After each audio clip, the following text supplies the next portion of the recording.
Welcome to the Real Estate Pros Show, where we interview real estate investing professionals from coast to coast, as well as the service providers that serve the real estate investing industry.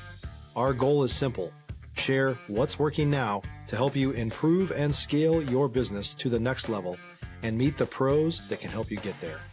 Real Estate Pros is powered by Investor Fuel, America's leader in helping real estate investors and professionals build the business you need to live the life you've always dreamed of. Let's start today's show.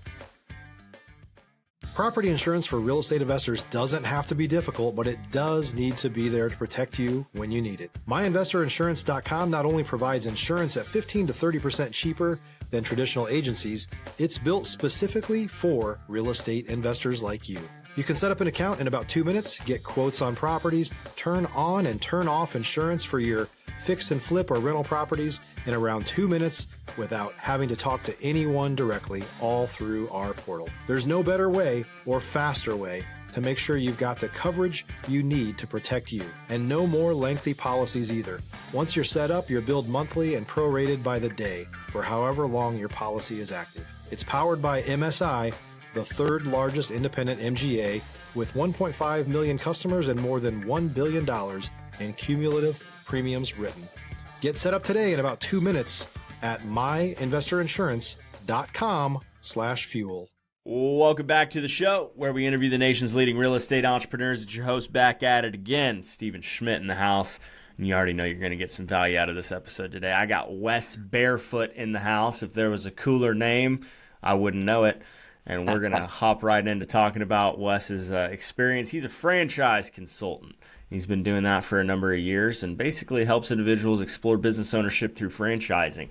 He's also been a real estate investor, bought their first property with him and his family back in 2018 as an investment, and has a unique lens to bring to the table on how he helps people diversify and look into things they otherwise might not have realized. So just remember, before we get started, at Investor Fuel, we help real estate entrepreneurs, service providers, and real estate professionals 2 to 5x their businesses so they can build the businesses they've always wanted in order to live the lives they've always dreamed of. With that being said, Wes, welcome to the show. Hey, thank you, Stephen. I appreciate it. Good introduction. Man. Thanks a ton. Let's start with this, Wes. Give us a little bit of your background. What got you into the franchising consultancy space, and how you've related that maybe to a little bit of your own personal real estate you've worked on, or exactly what it is that you're excited about and how you got to where you're at today in June 2025.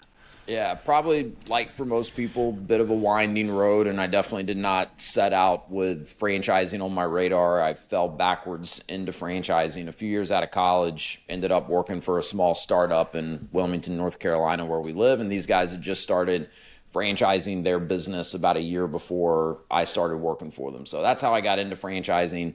And, this first franchise company I worked for was not a food business, which is what most people tend to think of when they hear the word franchise, unless they have really spent some time, looking into franchising. So that kind of opened up this whole world, that was not even on my radar of franchising. And I'll make the story real quick. I ended up, helping those guys sell franchises.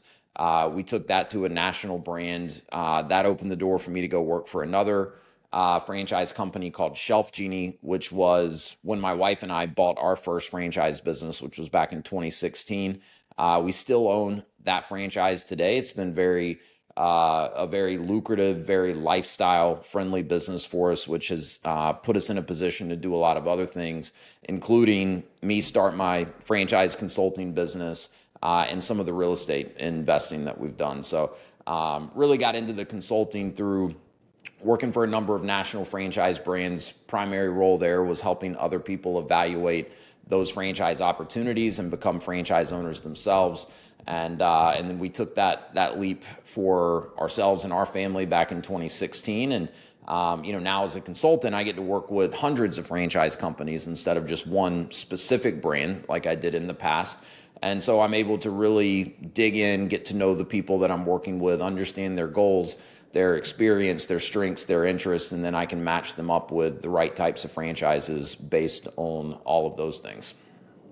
So when somebody decides they're gonna work with you, like, how do they find you? What is that process like when they first find out, like, this is a thing? Stop living on an island and join the #1 mastermind in America for professional real estate investors. Investor Fuel is a community of hundreds of the nation's top investors working together to build stronger businesses and better lives. In addition to the amazing community of real estate investors acting as a board of advisors for one another, Investor Fuel members have access to 100% funding on purchase and repairs for our members only, a health insurance program, and benefits and discounts that more than pays for the membership of most of our members, meaning it's actually costing you money to not be a member of Investor Fuel. If you're looking to scale your business and build a business that allows you to live the life of your dreams, please visit investorfuel.com today and book a call with our team. Yeah, a lot of people don't know that what we do as franchise consultants, that it is a thing, or there's people out there that can help with this. And so in a lot of ways, it's very similar to, working with a real estate agent to find the right property, whether it's an investment property or you're looking for a new primary home.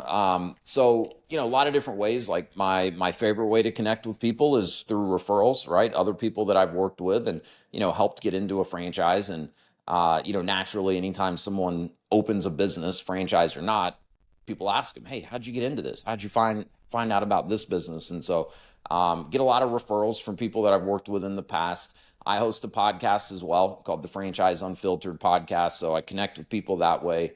Pretty active on places like LinkedIn. And, we've built a little bit of a community over the years, mailing list and things like that. So it's a variety. But the one thing I can say is that the vast majority of the people that I speak to, have any sort of an initial conversation with, it's exploratory for them, right? They're curious about franchising, but they're far from having made up their minds that, owning a franchise is for sure the route they want to go. And it's just a matter of finding the right franchise. So, understanding that, a lot of the work I do on the front end with someone is just very educational in nature, right? It's just, making sure that they understand what franchising is, but also understand what it's not, right? It's not an entirely passive investment. It's not like putting $100,000 into a real estate syndication of some sort and then just kind of, sitting back and, waiting for the checks to come in. There's definitely work that's going to be involved.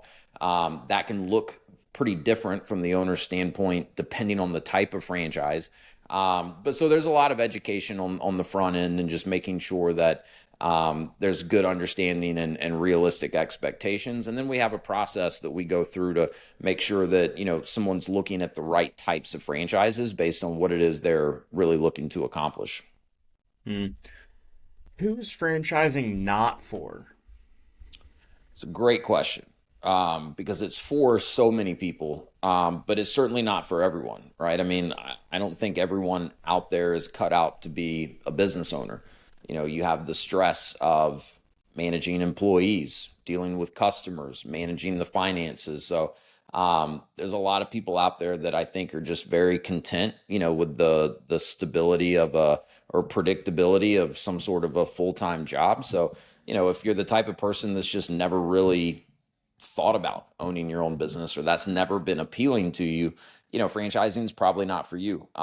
I also believe that there are some people out there that are probably so entrepreneurial they would not be happy in a franchise. The one of the big differences between a franchise and just starting your own business from scratch is that, with a franchise, you have a playbook, you have established systems and processes, you have a brand that you're operating under, and there's a lot of benefits that come with that.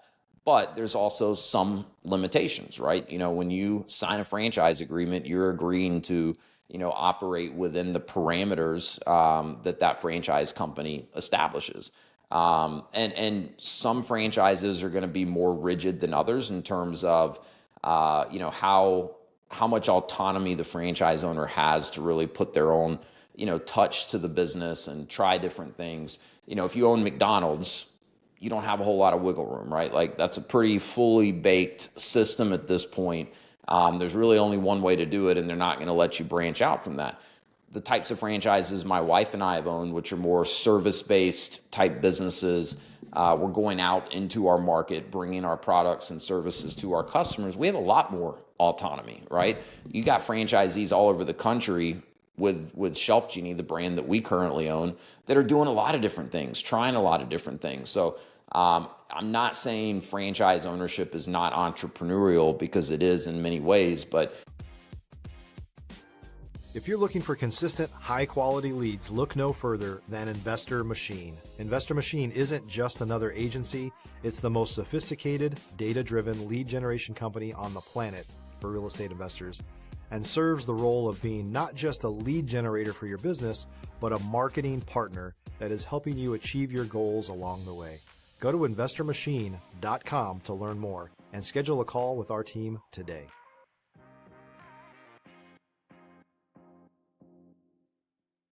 Like the Elon Musk of the world probably would get bored pretty quickly in a franchise, because there's not unlimited room for innovation.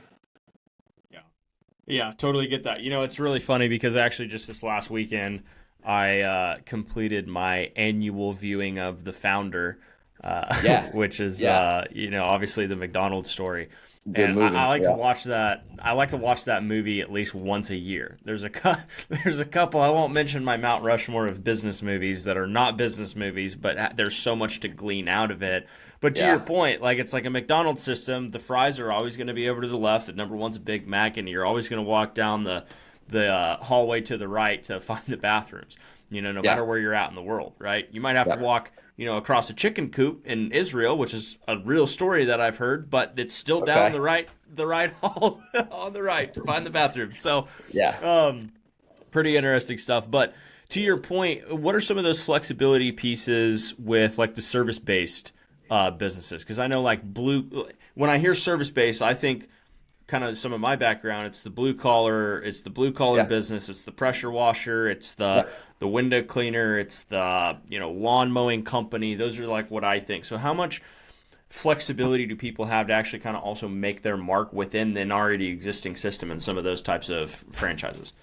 Yeah, great question. And you're thinking about it right. Like when I think of service-based franchises, primarily what I'm thinking of is, any business that doesn't operate out of a storefront, right? So instead of customers coming to your place of business, walking through the doors, you're going to your customer. So yeah, a lot of the like home service, home improvement type franchises are great examples of some of these service-based businesses. There's other things out there too, right? Kids athletics, kids, entertainment, senior care, businesses where you're going out to, the client's home. So it's not limited to that, but, ways that you can really get creative, on the customer acquisition side, right? I mean, all of these businesses are going to have, some level of paid marketing and advertising that you're able to run, to generate leads. And that's where a good franchise is going to add a lot of value. And that should be pretty turnkey for you as a franchisee, especially if you're a newer franchisee. But there's always going to be room for more of that kind of grassroots, local community development approach to marketing. And that's where I see people get really creative, right? So maybe it's through exhibiting at some sort of a trade show, or, like a lot of these home service businesses, 'cause I've worked with people that invest in a lot of real estate. Some of these home service businesses are great businesses for like real estate investors to own, right? Especially if they know a lot of other property owners, because now they kind of own a service that they know they need for their properties, and every other property owner is going to need as well. So, networking with real estate agents, networking with other real estate investors, depending on the business, there's always going to be opportunity to develop strategic partnerships and referral sources. And so there's a lot of ways to get creative and kind of think outside of the box of, how could I locally, market this business and attract new clients above and beyond, where I'm spending my marketing and advertising dollars. What's an up and coming franchise that you've been paying a lot of attention to that you think is just when operated correctly, right? Because there, of course, is the disclaimer: you're not just throwing your money in something. There's an expert operator. You got to put in a little elbow grease. But what's something like with that right dynamic that you just think is like a home run right now? Yeah, there's a brand called Serve, SURV, right now that I got introduced to a few months ago. And they're, at first glance, it's going to look like a handyman company, right? But where they've really found a niche is working with, let's call it 55 plus clientele. And they actually have a monthly membership program, right? So You pay a monthly membership to serve. And like, I think of, my in-laws, right? They're a little bit older. If you're a new or newer real estate investor looking to launch or grow your real estate investing business, please check out Investor Fuel Club. It's a coaching community, but unlike anything you've ever seen before. And you can actually partner with members of our mastermind from coast to coast on deals right in your market. There's no better opportunity to build a consistent business than to literally partner with pros to help you avoid costly mistakes, avoid the need for capital to do deals, and help you eliminate your fears as you're starting your business. Learn more about Investor Fuel Club at investorfuel.com/club. My father-in-law is kind of at the point where he shouldn't be up on a ladder, like changing the air filters or changing light bulbs or things like that. So depending on the membership level that you choose, which are obviously different price points, you get a certain number of hours per month where one of Serve's technicians is going to come out and they're just going to work through your to-do list of just, general things around the house. And then you're always going to have the option, if let's say you have a bigger project where, you need to, clean out the garage and have a bunch of junk hauled away that's above and beyond, the number of hours you get for your typical monthly membership. Well, then you just pay them to do that. And so I think that's an innovative model. They've identified, an area where there's a lot of need, and then they've turned it into, this more predictable recurring revenue model, which is very attractive for a lot of investors when they're looking at different business opportunities. So that's one that's definitely on my radar right now. That's really cool. That's a brilliant idea too. Yeah. And the execution isn't that difficult either. Huh. Yeah. I'm a big fan of MRR. That's the beautiful thing about a lot of these franchise opportunities. And maybe it's where it differs a little bit from real estate investing, where there's not a direct correlation between the more you invest in the franchise, the higher your ROI is going to be. A lot of these lower cost franchises that, maybe don't require brick and mortar, don't require like a commercial, class A type real estate. They're going to, you can get some of these franchises up and running for like $150,000, $200,000 all in, including working capital. And you got franchisees taking home, 6 figures in their first year. And then you're able to continue to scale year over year without having to go out and buy more territory necessarily. So, it's not like you have to have millions of dollars to invest to get into a franchise that's got some serious, earning potential. So I think that's something that a lot of people don't fully understand until they start, really digging in and looking at a variety of different types of franchises. What's the long-term play for you within this space or otherwise? Like what does that look like for you personally? Yeah, that's a good question. I don't know, man. It's changed a little bit over the years. Like we've at this point, my wife and I owned 2 different franchise businesses. One of them we built and sold over about a 3.5 year period. That was a great experience. We made some good money when we sold the business. We didn't make like life-changing money where we can, retire, but it was a really good experience for us. Our other franchise we've had for, coming up on 8 years now. I imagine we will not own that forever, but right now it's a very steady, very solid income stream for us. And we've built it over time into something that's very, very lifestyle friendly for us. So, we have a great team of people that are out there. I mean, it's the type of business, my wife and I are leaving in October. We have our 10-year wedding anniversary come up. We're going to Italy for 2 weeks, right? That business will continue to run and continue to generate income for us even while we're gone. What we have not yet done on the franchise side, and this will kind of tie into maybe some of the real estate conversation, we've not owned a brick and mortar franchise ourselves personally. So there's a lot of nuances between building and scaling like a service-based business that's non-storefront and something that is storefront. So, I want to try my hand at that. But like the first commercial property we invested in was like light industrial, little warehouse, some office space in the front. And we bought it because we at that time had 2 franchise businesses and we needed space. So we leased the building that we bought to ourselves, right? Owned it through a different LLC. So we were kind of stacking assets in that regard, which is one of the reasons I think franchising should be on a lot of real estate investors' radars, because you have that opportunity. But I've seen some other franchisees that are in particularly more involved in one of these storefront models where not only do they own the real estate that they run their franchises out of, so again, they're stacking assets here.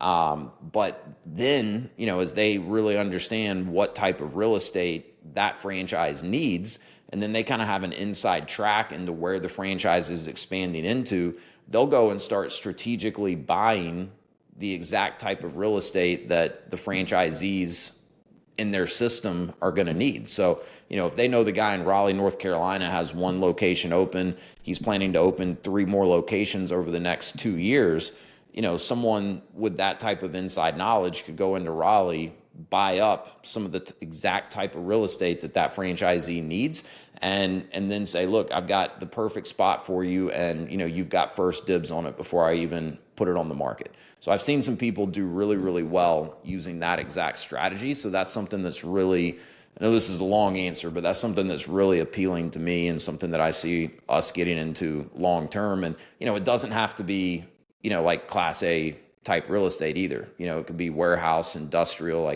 Half of the franchises I work with, that's the type of real estate the franchisees need, is more of that industrial type space. Sure. If you had to go back to when you got started in this space collectively, what do you think you would have done different, and what do you think you would have done the same if you were able to take all the knowledge you've gained over the last 8, 9, 10 years of doing it? Wow, that's a great question. I would have bought my first franchise sooner, right? Because when I think back to 2016, when we bought that first franchise business, things started moving pretty quick after that. Within like 3 years of that, we had 2 franchises that were 7 figures gross revenue apiece, and we had invested in, I think, our first done our first 3 real estate investments. So it was like that just opened doors, and we were able to start running a lot faster compared to prior to that, when my wife and I were just both corporate employees with a salary and bonus commission. Looking back on it, I would have found ways to sharpen my skill set when it comes to building and managing teams and having difficult conversations. Like, one of the mistakes we made in the franchise business that we sold was, when we started that business, we had a full-time general manager that ran the day-to-day of that business, because at that point we had other things going on that, neither my wife or I could fully run that business, as like our full-time focus. So we had this very critical, employee that was overseeing so much of that business, and they did a great job for about the first year. And then, over the course of 3 or 4 months into that second year of business, it kind of became clear to us that this is probably not the person that takes us to the next level with this business, right? But we let it ride. In other words, we didn't have the difficult conversation. We didn't make a change because he was doing good enough, right? And then it would have been a disruption, to kind of our lifestyle, to temporarily have to step in, take over for them, find the right person, hire them, get them up to speed. So anyways, like, that's something I can look back on and very clearly see, okay, that being too slow to make a personnel change, especially in a critical position like that, we could have sold that business probably for a good bit more than we did had we gotten the right person in there sooner. So I don't know how good that answers the question, but those are a couple things that come to mind. Yeah, that's great. So one of the last questions I'll ask is, I think a lot of people listening think to themselves, maybe I'm making decent money, maybe I'm getting by, maybe I'm not in credit card debt or whatever, but I don't have $100,000 sitting around in the bank. What are some of the strategies? And I know this a little bit because of like SBA and whatnot, but like, what are some of the ways that franchises are looked at as better investments, especially when you're trying to better your own family's life, create a higher income, but also be an owner of something? What are some of those strategic ways they can do it if they don't have a ton of money, let's say? Yeah, no, I love this question. Like I mentioned earlier, I think a lot of people just have this kind of misconception that you need, hundreds and hundreds of thousands of dollars, if not millions of dollars, to start a franchise. So yeah, the first thing I'd point out is there are lower cost franchises. I mean, there are some phenomenal franchise businesses out there that, if you have 150,000 total capital, right, you can go and build a very successful multiple seven-figure business that can replace the income from 90% of corporate jobs out there. And similar to real estate, you don't have to self-fund the entire investment. So you mentioned SBA.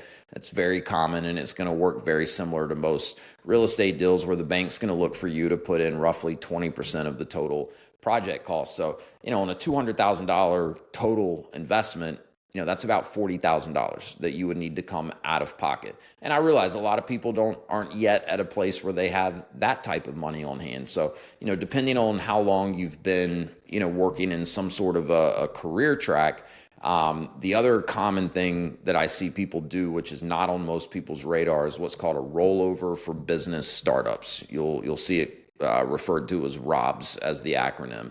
And so this is a way that you can take your, pre-tax retirement money that you've been putting into like a 401k or some sort of a Roth IRA. You can roll over all of it or a portion of it to start a business, and you do not pay any taxes on it. You do not get hit with any penalties like you typically would for accessing retirement funds early. And so what I see a lot of people do is they'll do a ROBS combined with an SBA loan, right? So if they need that 40 grand to pay the cash injection to the bank on the SBA loan, if they've got $100,000 sitting in their retirement account, they can roll 40 of it, and then they're not coming, out of any cash on hand whatsoever. So there's some unique strategies that can be used.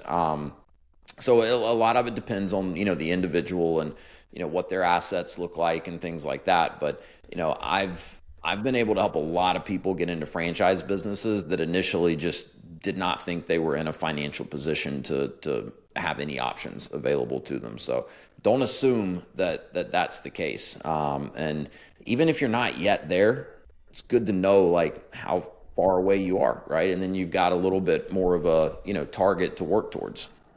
Yeah, 100%. Because I think that's where most people, live. I mean, what's the stat? 79%, 80% of people or whatever working hate their job and are looking to make a change, right? So it's like, I think most people are in that desperation of not knowing what to do, and for those people that might have been diligent about being financially responsible and they work hard, it might be the perfect option for them. Right. Well, and the second part of your question was, something along the lines of, maybe like how does a franchise compare to real estate? And like I said, we've done some real estate investing. I want to do a lot more of it, right? Because the difference between, starting a franchise and doing real estate, depending on how you're investing in real estate is, like I said earlier, a franchise is not passive. And there's different ownership models that you'll see within franchising, some where the owner is going to be, a little more hands-off even in the beginning, but it's not passive. But that also means like, unless you are a very, very talented, manager and leader, you're going to get to a point where you can only own but so many businesses without spreading too thin or without burning out, right? And so, that's where to me, like, personally, I'm glad our first move was a franchise, because that franchise, my wife came out of pharmaceutical sales, so she had a, mid six-figure income, 150, 160 grand a year, with her bonus and commission was kind of about what she was making. By the end of our first year, owning our franchise, she'd probably pulled in right around $100,000. Okay, so not quite, replacing that income. By the end of the second year, it was over $200,000. Right, so exceeded her income, and now fast forward 7 years later, that business makes far more for us than she would have ever made had she just continued down that pharmaceutical, sales track. And so that, like I said, it kind of expedited things for us. And then we got to a point where we could, start looking at other types of investments that could generate more, true passive income. And so if you're in that position where, you're making money but you're just miserable and you don't want to keep working for someone else, getting into the right type of franchise, I think compared to a lot of the other investment options out there, can get you, to a place where you can replace the income that you currently have maybe a little bit quicker. And it's got to be the right type of franchise. Some of these franchises are great long-term plays, but they're not going to ramp up, to the point where you're making significant income in your first year or even your second year. So there's a lot of kind of pros and cons or trade-offs that you have to kind of understand as you're evaluating some of these different franchise options out there. And that's a lot of what I do, with the people that I work with, is we get really, really clear on like, what are the priorities, what are the goals, and then we can make sure they're looking at the right types of franchises based on all of that. Yeah, 100%, man. I'll leave you with this, and this is a really interesting thing for our listeners, something that you wouldn't hear. And I'm not going to say exactly who this individual was, but his name rhymes on the point of franchising businesses versus real estate, et cetera. I won't exactly say directly what his name was, but it might rhyme with like Migo Taki. But in another sense, he's written some pretty popular real estate books. But I had my first mentor of mine who I met 14 years ago, gave me some of the best business advice I ever received. It's someone I've stayed in touch with throughout the years. He had a unique opportunity back in 1999 to actually be in a room with this guy and 11 other people. And they asked him, they said, Mr. Migo Taki, like, when would you recommend investing in real estate? And he looks at him and he goes, I wouldn't. And they go, what are you talking about? You wrote a book on it. And he looked these 11 business guys in the face and he goes, I wrote the book because I knew the book would sell. He goes, I don't invest in any real estate right now. I go invest in businesses that produce cash flow.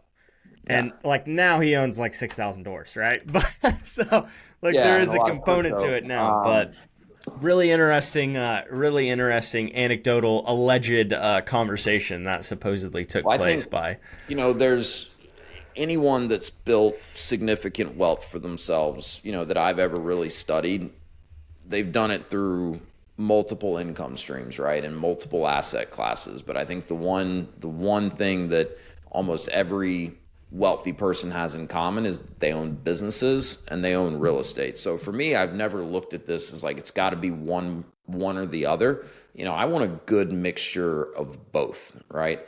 And I don't know, I just think that like franchising is this, if you want to call it an asset class that's really not on as many people's radars as it should be, especially if you've had success in real estate investing. There's a lot of, because most people, they just think it's, sub shops or fast food chains. And there's so much more to that. And there's so many interesting angles that you can take if you want to, kind of find some synergy between the type of real estate investing that you've done and a cash flowing business. And these franchises, if you're building a profitable business, it's an appreciating asset just like real estate, right? People buy and sell franchise businesses all the time. And, if you've built that business correctly and it's profitable, you can get a very strong multiple on selling that business, just like you could, selling a property that you bought 5 years ago and has appreciated in value. You bet, 100%. Well, Wes, we're over time, but I've just been enjoying the conversation that much. So tell us, fine folks, you bet. Where can these people learn more about you, connect with you for more, see what you're working on? Where can they go for that? Yeah, my website is pathtofreedom.com. It's PATH2FRDM.com. I didn't want to make it too easy. Podcast is Franchise Unfiltered. Put everything up on YouTube. So that's actually where I would point people, because we put all the episodes up on videos. If you just search Franchise Unfiltered. And then it's Path to Freedom, spelled the same way as the website, on all the social media platforms. I'm pretty active on LinkedIn. So you can find me there, and I'm happy to chat with anyone that, is curious about this whole franchise thing. My process is entirely free. I operate just like a real estate agent. So there's no cost for my services. There's no obligation. So if you want to have a conversation to learn more, I've got time for anyone that is curious. 100%. Well, Wes, thanks for joining us today. Everybody, I hope you got as much out of this conversation as I did, and we'll see you in the next episode. Thank you, Stephen. Thanks for joining us for today's Real Estate Pros Show. You can learn more about the amazing benefits of the Investor Fuel Mastermind community, including surrounding yourself with hundreds of other rock stars, 100% financing for your deals, and members-only discounts from vendors you're likely already using that, as a member of Investor Fuel, will save you more than the cost of your membership. Visit investorfuel.com to learn more. If you're interested in joining us as a guest of this show, please visit investorfuel.com/pros to apply. You can also check the show notes for access to free resources, how to get access to world-class lead generation, and much more. Don't forget to subscribe so you never miss another episode. Have a great day. We'll see you on the next show.